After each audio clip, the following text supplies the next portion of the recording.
2 yıllık okuyorum, Eyüpiye'deyim. Orada da yani hiçbir şekilde otobüsü saatlerce beklediğimiz oluyor. Okula da girmediği için ekstra ilk durağa kadar hastanenin önünden binmek zorunda kalıyoruz. Sadece okul değil.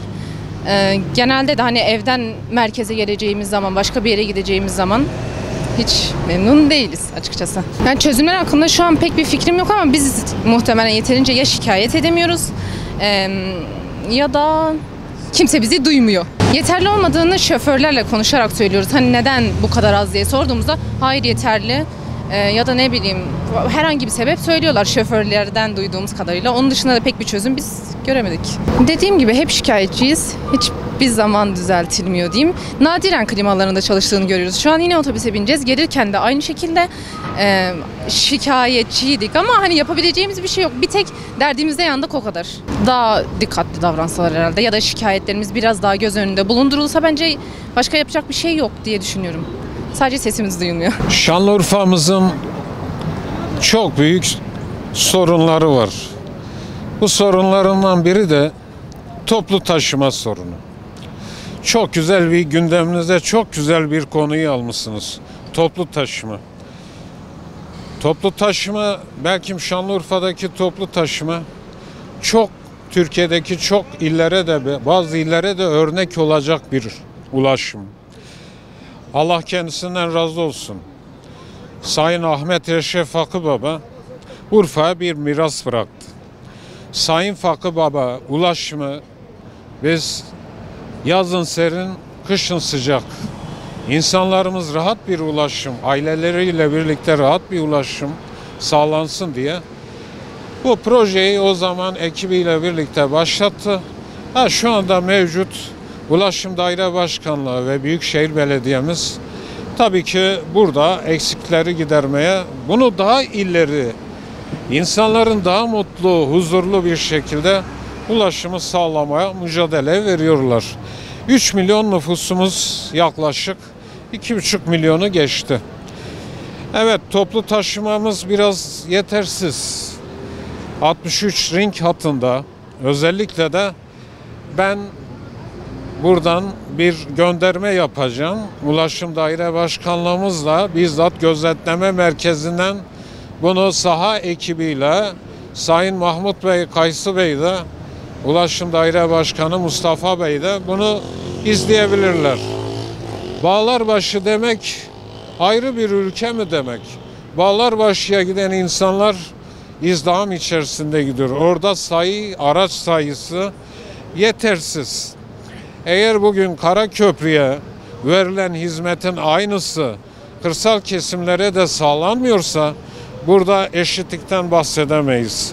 Evet, Suriyelilerin, mültecileri, kardeşlerimizin, misafirlerimizin en çok barındığı bölgeler kenar mahalleler. Benim buradan Ulaşım Daire Başkanımızdan özellikle yetkililerden bu otobüslerin içerisinde gözetleme kamera sistemi mevcut. Bir manzarayı izlesinler. Mehmet Eski'ye de hak verirler. Çünkü neden? İnsan taşıyoruz, insan.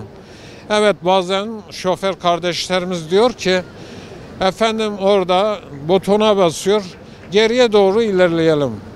Otobüsün ikinci katı yok ki vatandaş üst kata çıksın. Burada herhalde şoför kardeşimiz de haklı nedenden dolayı orada geriye doğru gidin önerisinde bulunuyor. Ben şahsım olarak Şanlıurfa'da şu anda ulaşımı, toplu taşımayı genel olarak değerlendirecek olursak komşu illere nazaran Urfa ulaşımda evet 2 gömlek önde. Ücret olarak bağlı mı deseniz evet, ücret olarak diğer illere göre kıyasladığımız fiyat olarak en uzak Şanlıurfa'daki ulaşım 30 kilometre diyelim. Osman Bey kampüsü. Ama bugün rakama baktığımız zaman yüksek. Bir de bunun yanında kredi kartıyla biniş yapan kardeşlerimiz oluyor. Öğrencilerimiz oluyor. Fiyat olarak evet, tabii onlar da şimdi diyecek ki Mehmet kardeşim bu röportajı veriyor da mazotun litresinden haberi var mı? Sosyal belediyeciliği uygularsanız vardır. Onun için söyleyeceklerim bu kadar. Otobüs seferlerini ben yetersiz buluyorum. Çünkü az önce buraya gelmek için bindiğimiz otobüs hattının kullanılmadığını öğrendik ve bunun öncesinde bize herhangi bir açıklama ya da herhangi bir mesaj gelmemişti. Yaklaşık yarım saat boyunca orada bekledik. Kaçtı otobüs? 75 miydi? 75 sanırım geldiği yer. Gelmedi. Sonrasında başkalarının yönlendirilmesiyle başka bir otobüse bindik ama durak yoktu bindiğimiz yerde. Bindiğimizde şoförün de tekrardan bize kızıp burada durak yok, burada beklenmemesi lazım diye çıkıştığını da yaşadık. Ondan sonra bence yeterli değil ve bilgilendirme konusunda eksikler. Bu saatlerde kalabalık olmuyor ama akşamları çok kalabalık oluyor ve klimalar yetersiz kalıyor. Sabah saatleri sıcak olduğundan dolayı insanlar az oluyor. Klima yeterli oluyor ama akşamları yeterli olmuyor. Klimaların sayıları artırılabilir, sefer sayıları artırılabilir. Belediyenin otobüs bakımları artırılabilir. Bunlar denetlenebilir. Denetlemeleri az yapılıyor. Kart yükleme yerlerinde sıkıntılar yaşıyoruz. Az önce nakit yüklemek istedik ama nakit kabul etmedi. Çeşitli paralar denedik ama onları da kabul etmedi. Sanırım sıcaktan çalışmıyor ya da yine denetlenmediği için yapamadık. Onun için ekstra para vermek zorunda kaldık. Bana göre yani çok az da kullansam toplu taşımayı, arabaya da yani arada sürüyorum. Yani büyük bir sorun var galiba. Hem yetişmiyor hem trafik hiç kaldırmıyor yani. Bazı yerlere çoğunlukla otobüs gönderiyorlar, bazı yerlere de hiç göndermiyorlar. Yani milletin bence büyük bir sorunu var. Otobüsler için bence yani daha geniş yollar, daha kapsamlı yollar yapılabilir ve otobüs seferleri daha çok arttırılabilir. Gece otobüsleri olarak yani bu durumda benim görüşüm böyle. Bence ortalamanın biraz daha yukarısına çıkması gerekiyor. Bana göre klimaların açılması lazım. Yani hem koku hem hastalık, yani insanlar bunu hem kaldıramıyor, bazıları çok rahatsız oluyor, kusan oluyor. Yani bu yüzden açılması kesinlikle gerek bu. Mümkünse açılmalı bence. Yani toplu taşımayla alakalı söyledim de YKS'yi zor yapmasınlar be abi. Vallahi öldük. Allah devletimize, milletimize zeval vermesin inşallah. Şehir içi yeterli kadar yürüyor, evet. Çok kalabalık oluyor. Rahatsızlık veriyor tabii ama ister istemez biliyoruz yani. Ne kadar oturup basmamız gereken yerlere gidiyoruz yani. Büyük otobüslerde çalıştırılıyor ama yine de yani o kadar etkilemiyor yani. Uzun yani istediğim otobüs olsa daha fazla olur yani. Bir daha fazla otobüs olsa daha güzel olur. Burasında en azından insanlar sıkışmaz.